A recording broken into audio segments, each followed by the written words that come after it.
Tonight's report is about how the state handles your loved one's belongings after they die in state custody. You're about to hear a call between me and Ms. Baldwin, the property manager at CLAIR Correctional Facility, where Imante Cofield passed away. Property room. Hi, is this Ms. Baldwin?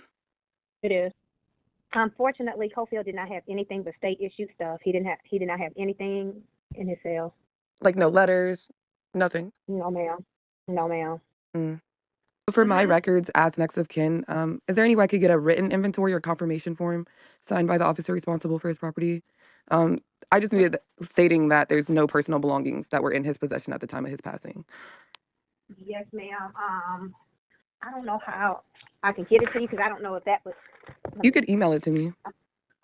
What's your email address? So it's oobarbie@gmail.com. Yes, ma'am. And before you go, because I don't know how the prison system works or anything. So when you first get locked up and the clothes and stuff you have on you, you guys give it back to the family? Like if they're doing life or like long bids or something like. If it's state issued, like clothes, if it's not personal stuff, like something they ordered from off the canteen or the incentive package, the company they use for incentive package, we don't give state issued items to the family. We'll just give them. Oh, so like, let's say he finished his sentence and he was released. What would he have been wearing? Like, would we have brought him clothes? Ask me the question again. Okay, so if he would have finished his bid out and came home, what would he have changed into to leave the prison? The state would have given him a pair of pants and a shirt, or the family has the option of mailing or bringing clothes to him. Gotcha. So when he came in, he had nothing. Like even the clothes that he was wearing when he came in, we have that. You guys give it back to us. I don't know how long Cofield has been locked up. He was locked up for 5 years. He would have went to Kilby. Kilby is the what am I trying to say? It's the prison, the in-processing prison. So everybody that comes to state who's been given some state time has to go through Kilby. So the clothes they have on when they first come, 5 years ago, they're not going to allow them to keep free roll clothes in their possession. Not even so they don't have a locker? No, ma'am, they would not do that. Okay. And then one more question, because I'm going to get out of your hair. I know you're very busy today. So I do know like you had pictures and stuff of us. And you're saying like you guys didn't find any of that in his like cell and stuff like that?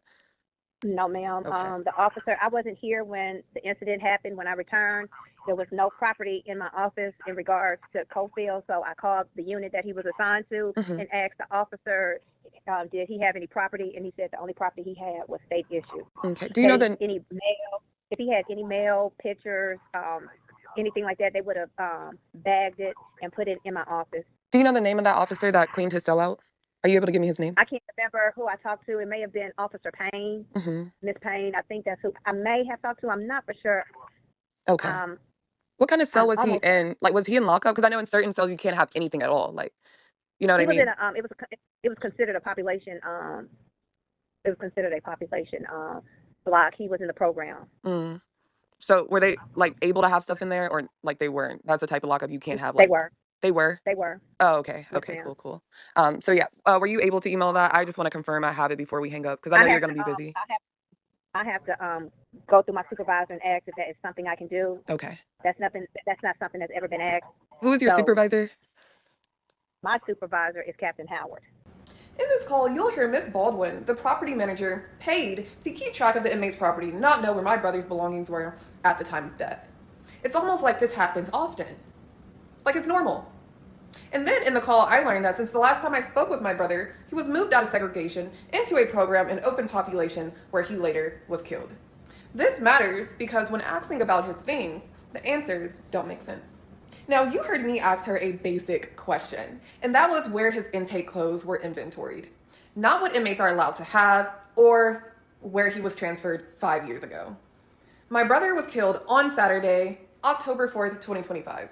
But the property sheet of his stuff wasn't made until 2 days later on Monday, October 6th, when I requested it. Nobody actually checked his room, nobody went through his things, and nobody looked at older records. They just said he had nothing, which doesn't make sense. Because as you can see, he still has money on his account, he had pictures of our family, and he had letters. And he came to prison wearing clothes. The person whose job it is to keep track of inmate property had to ask the captain for permission to send me a property inventory report that says he had nothing. She also said she talked to the officer who cleared the cell, but she couldn't tell me his name or her name. The officer who clears the cell is supposed to sign the paper the same day someone dies. And that didn't happen. Now, ADOC's own code, 14-5-9, states that when someone dies in state custody, their property must be inventoried by the officer clearing the cell.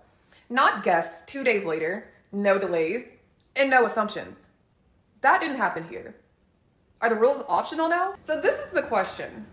How many people at St. Clair Correctional Facility is dying a day that 2 days later, staff cannot track an inmate's property? That should never feel routine. These are timelines, these are records, and this is Uber News.